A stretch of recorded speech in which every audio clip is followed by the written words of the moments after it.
Hello and welcome to Business Finishing School. Let your business brain finish what your entrepreneurial heart started. Our catalyzing statement is a successful entrepreneur inside of every business. Enjoy this module.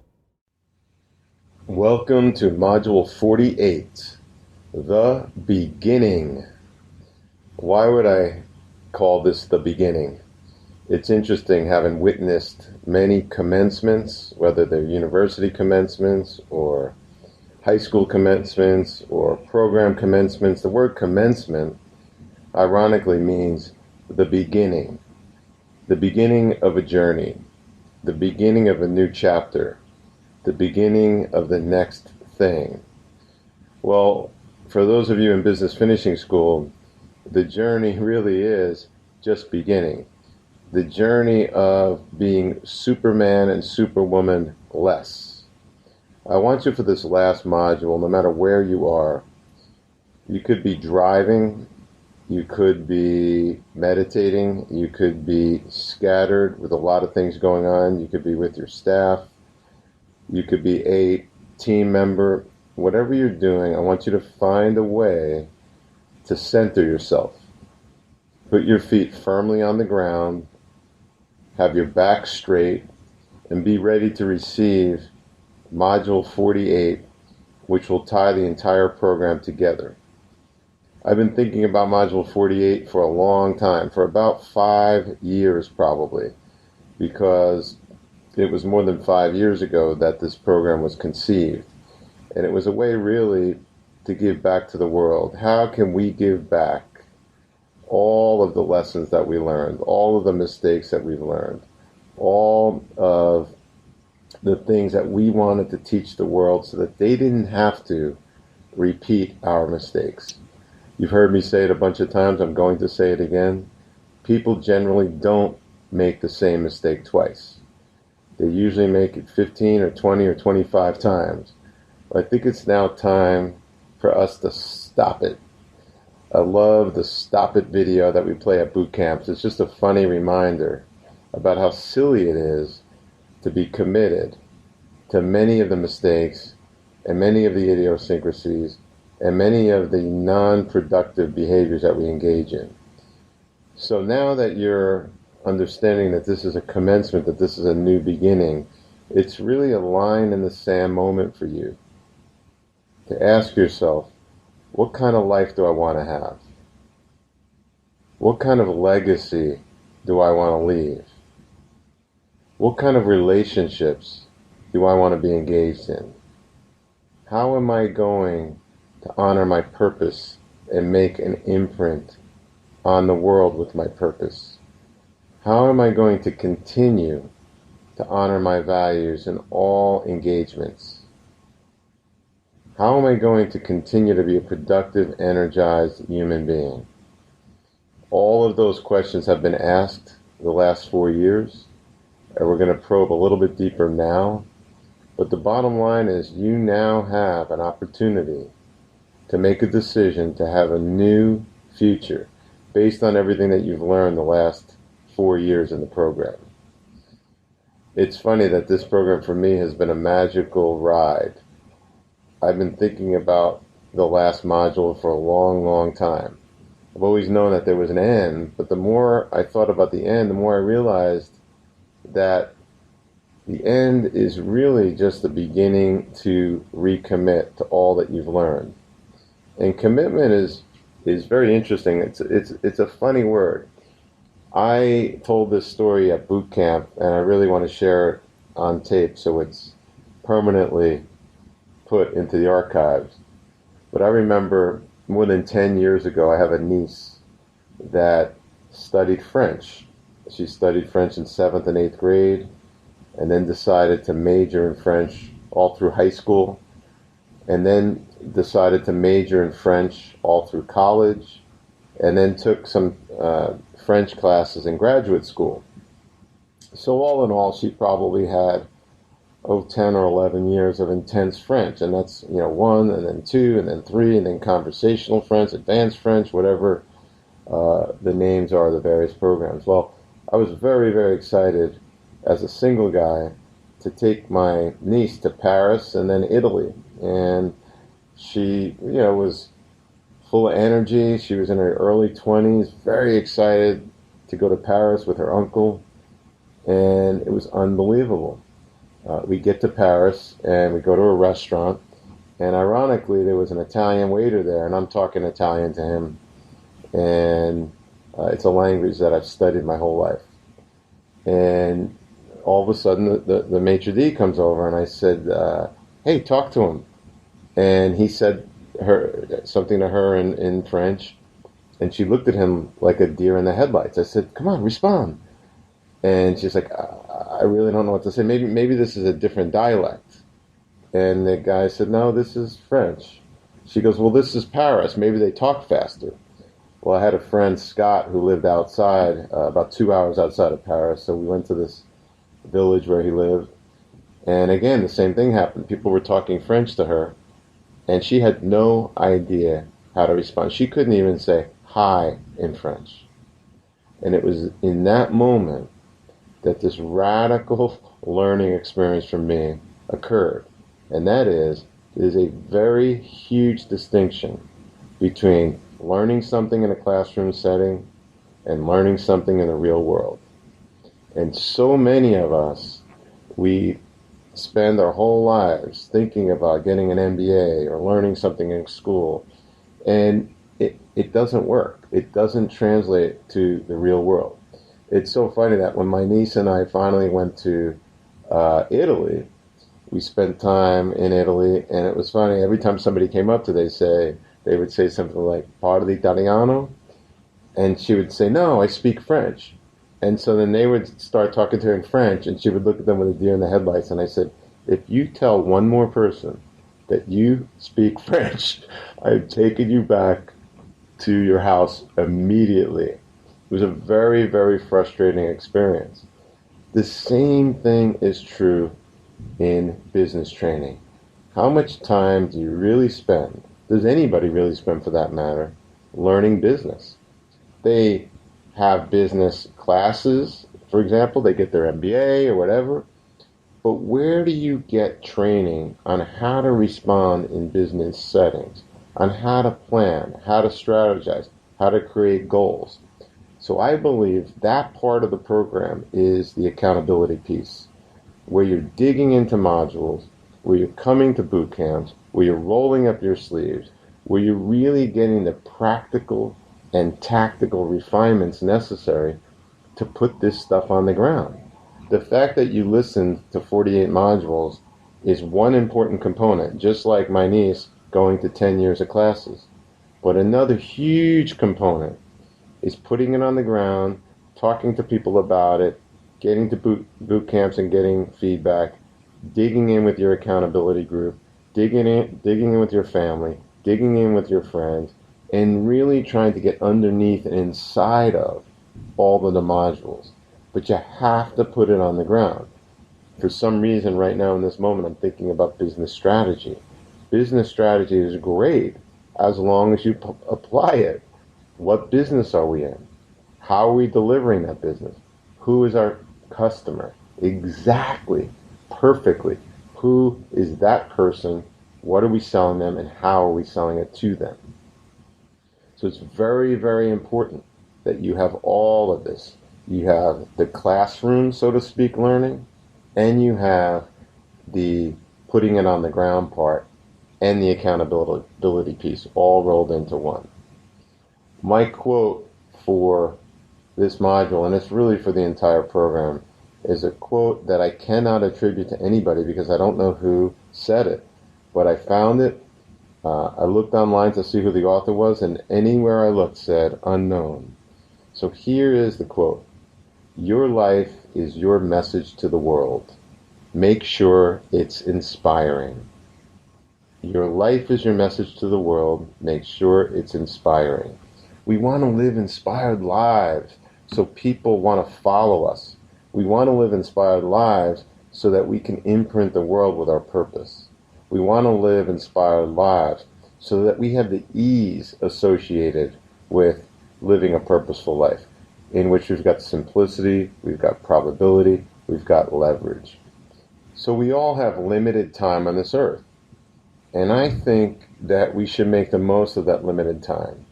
And that means having a life that's intentional and conscious and focused and deliberate. I recently watched a movie called The Fault in Our Stars. And interestingly, this movie was an exercise in my accountability group. And the exercise was watch the movie and talk about it. And what the movie told me is that we all have limited time. All of us. And I think when we get caught up in life and we start complaining and we say things like, why me? And why is this so difficult? That is not responsibility. In my view, that is the absence of responsibility. This module is interesting for me because for the past 4+ years, I've been collecting things that I wanted to share with you. And from time to time, I'll take notes. Make sure you say this on the last module. Make sure you say that on the last module. The theme of this module, as we started with, is the beginning. And it's really the beginning of your journey. I want to talk about how this journey has unfolded for me. How this journey unfolded for me is exactly how it's unfolded for you. The first year we talked about the 12 foundational principles of business, and I wanted to make sure I had those principles firmly established in my life, that you did as well. Then we talked about business acceleration training. We wanted to make sure that you were accelerating the principles, that you were putting them on the ground in a way that created results for you. And for those of you that are doing the program and are doing the homework and are implementing these things in your life and business, you are getting the results.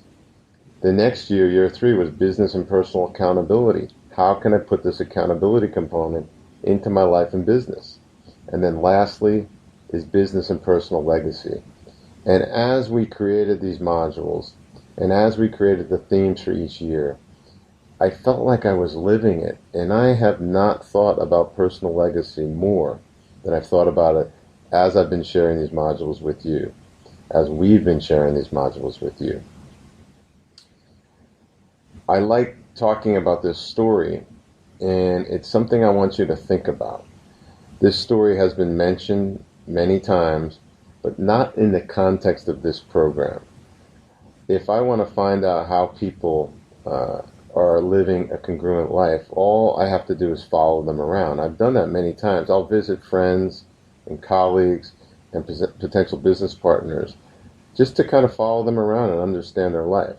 But oftentimes before I visit them, I'll ask them, what do you prioritize in your life? How do you prioritize your life? What's important to you? And you always get a similar response. And if you try this, you'll probably get a similar response to this one. So the question very specifically is, if you were to put your life into separate buckets, how would you prioritize it? And this is a common answer. Well, I put God first. I put my family second.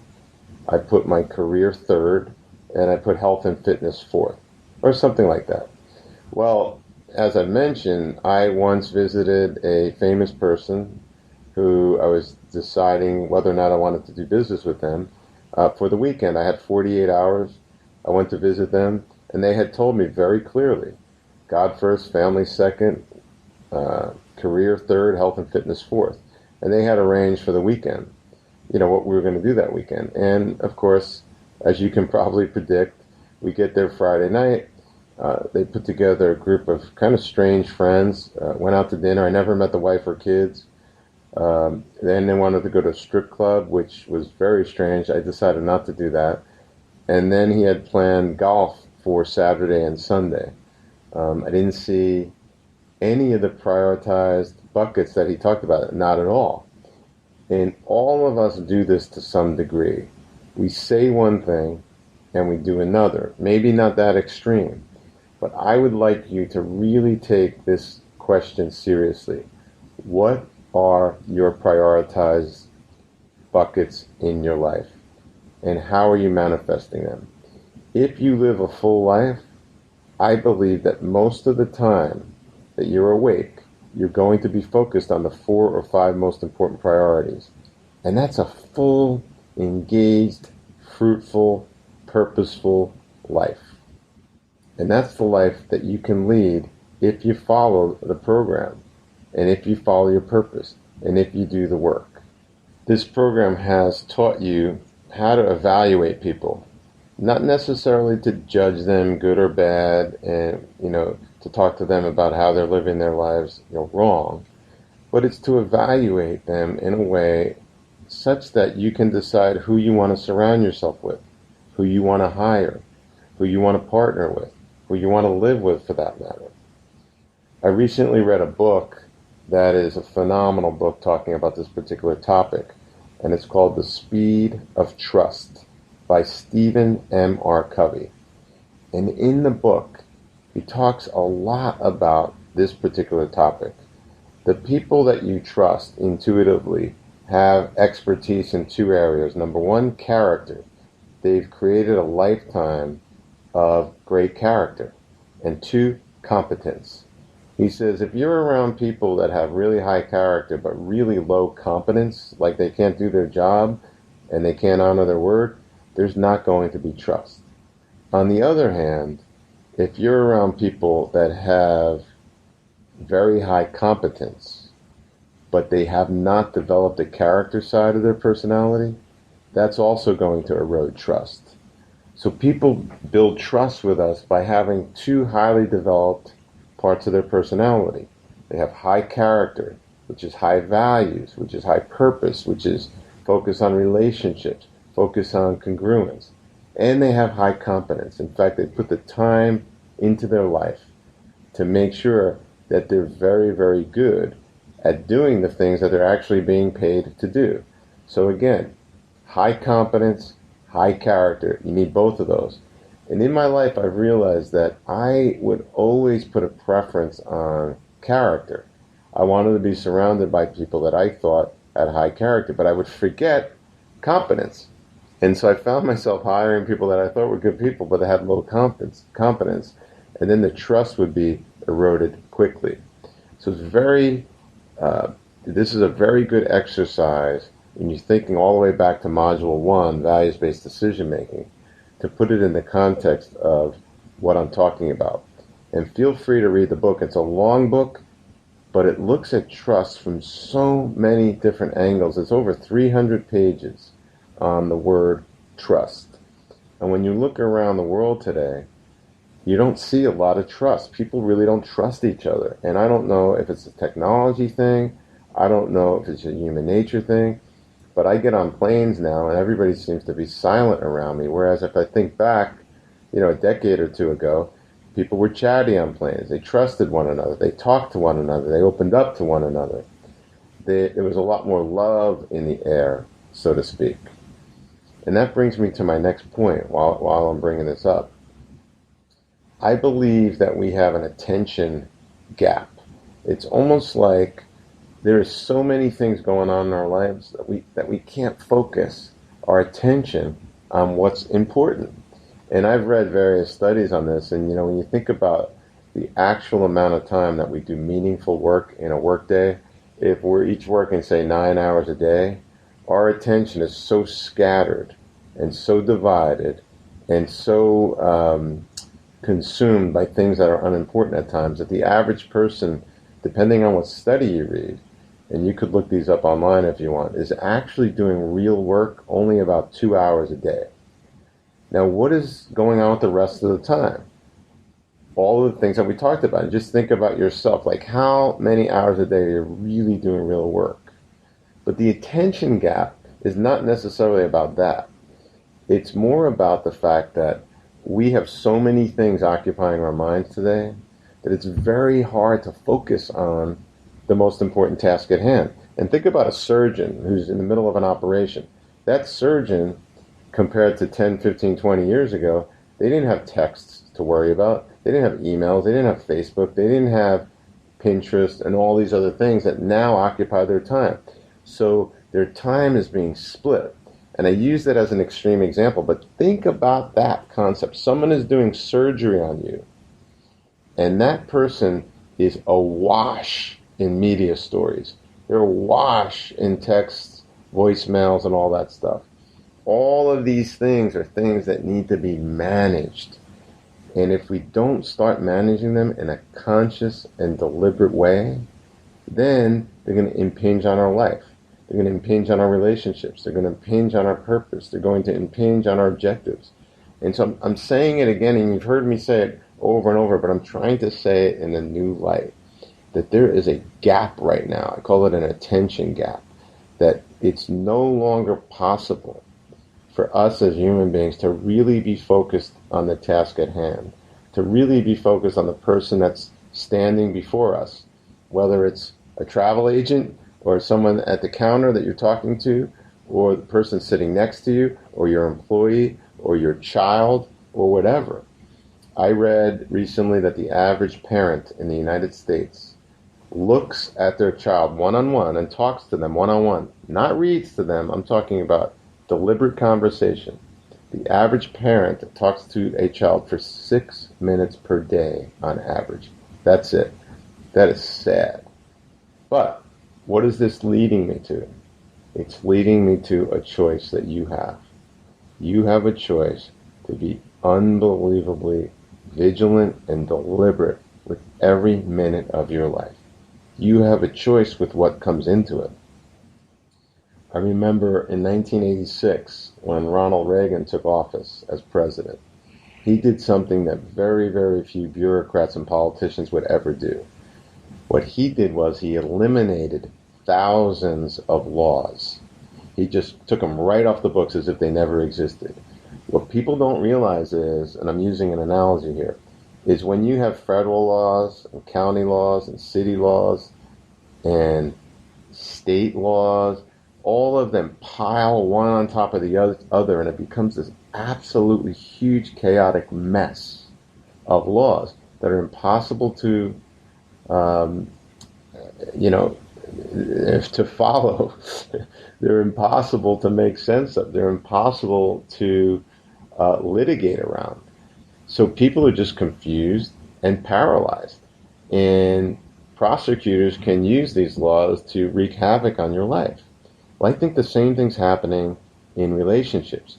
We have so many things now that get in the way of relationships, whether it's media or technology or social media or news or whatever it is, that unless we do what Reagan did, unless we consciously eliminate, and we have to do it deliberately. I've actually been signing off of newsletters and signing off of email accounts that I have and signing off of products that I've purchased because I'm realizing that it's wreaking havoc in some aspects of my life, and I'm passing that along to you. So as you think about this journey that you're on, this new you, with simplicity, probability, and leverage as your lens, with this program and the materials inside this program being used to help you navigate, to help you find your true north, it's very, very important that you eliminate things from your life. And you have to do it consciously. This is one of those things that people think about. Yeah, that's a really good idea, Rick. It is a really good idea, but it's not a good idea unless you're held accountable to it. Unless you talk to your accountability group, to your spouse, to your employees, to your company. Look inside your company.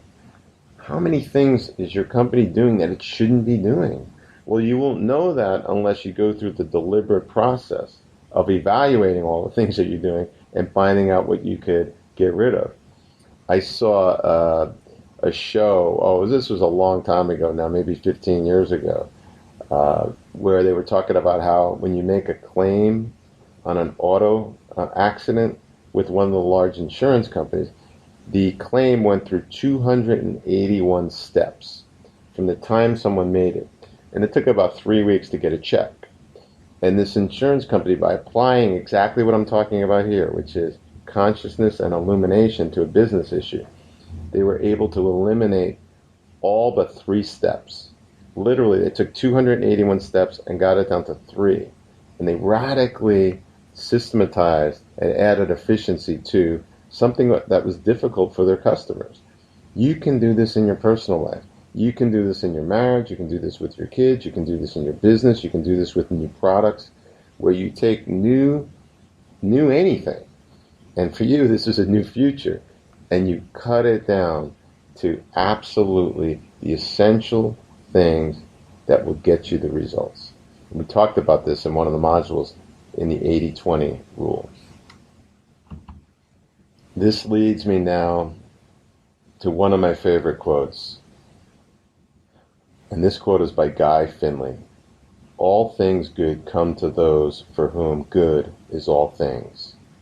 And as I talked to my coach about this very quote, he said, this presupposes that you are one of those people for whom good is all things. You have to think about it. I'm going to read it again. All things good come to those for whom good is all things. So when you look at your life from this point forward, if you look at it from the perspective of good is all things, that means that all good things will come to you. And I really believe this as I think about this quote and as I've meditated over this quote for a long time now. I realize that nothing is more important to my legacy than seeing the world from the perspective that all things are good. No matter what I'm going through, it's good.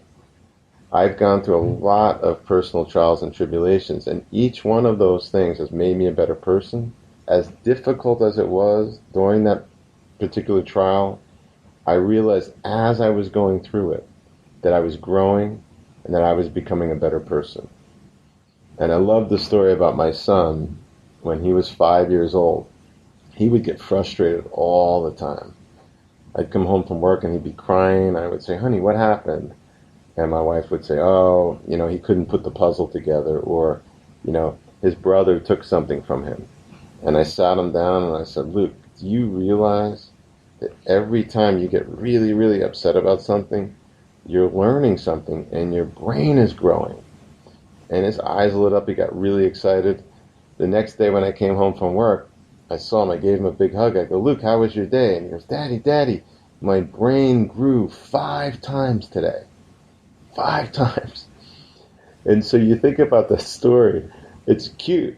But imagine you putting that same lens on as my son. Every time you get frustrated, it's an opportunity for you to be a better human being, for you to learn something, and for you to realize that all things are good, no matter how difficult. And I am not saying that the trials and tribulations you've been through are not important and are not horrible, because they are horrible.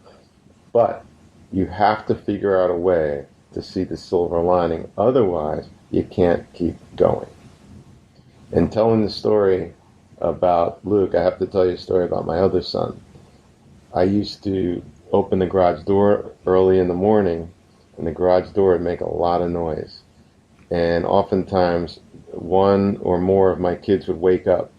And I always dreaded that because I've got a busy day. I've got to get to the office. I don't want to wake anybody up, because if I wake one of them up, then all 4 of them are up, and then my wife's upset at me.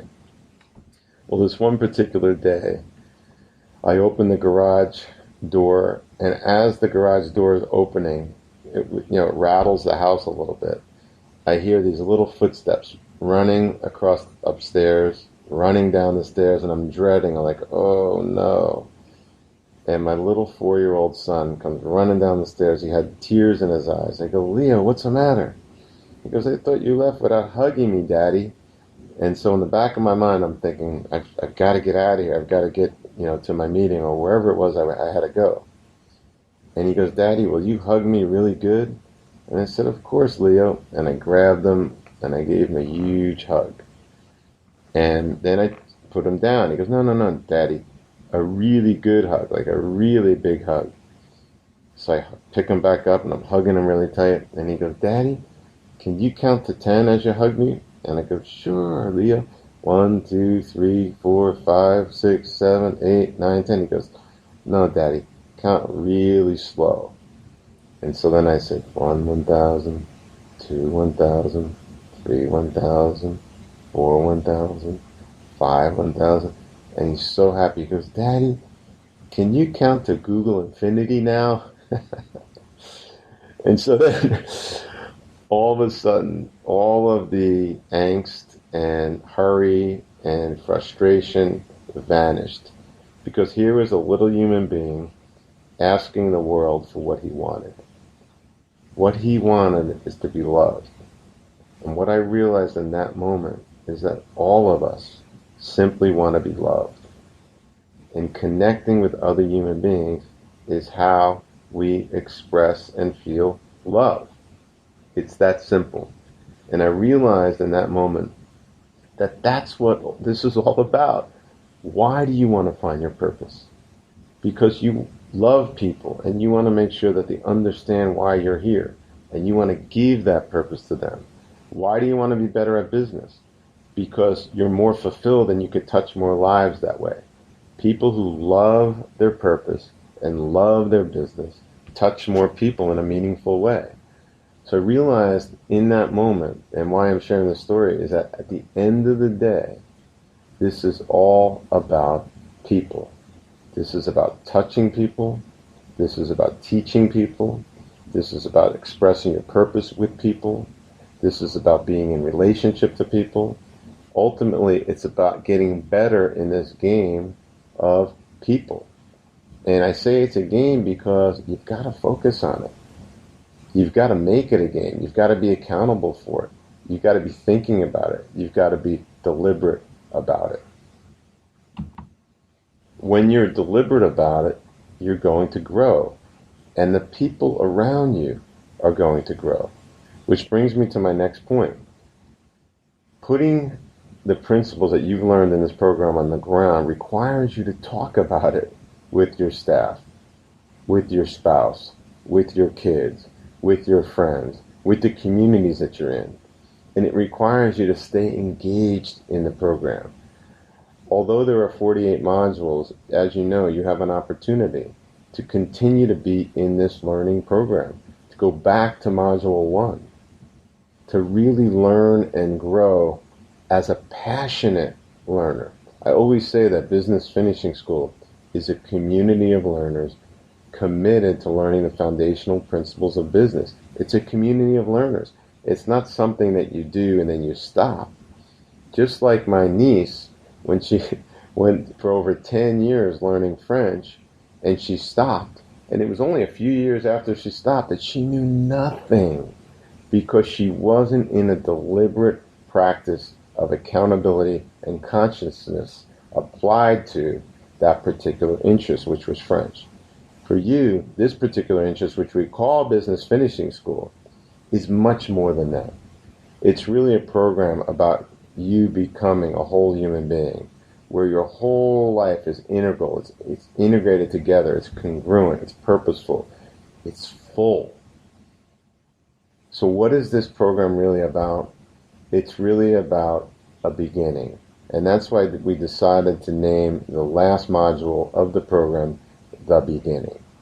I really, really, really passionately want you to draw a line in the sand and decide, I'm going to step over this line. I'm going to embrace all the things that I've touched and that I've learned and that I've grown from. I'm going to add accountability to all of that. And I'm going to go forward with simplicity, probability, and leverage as my guide. When you focus on S, P, and L, what happens is you start building a real business.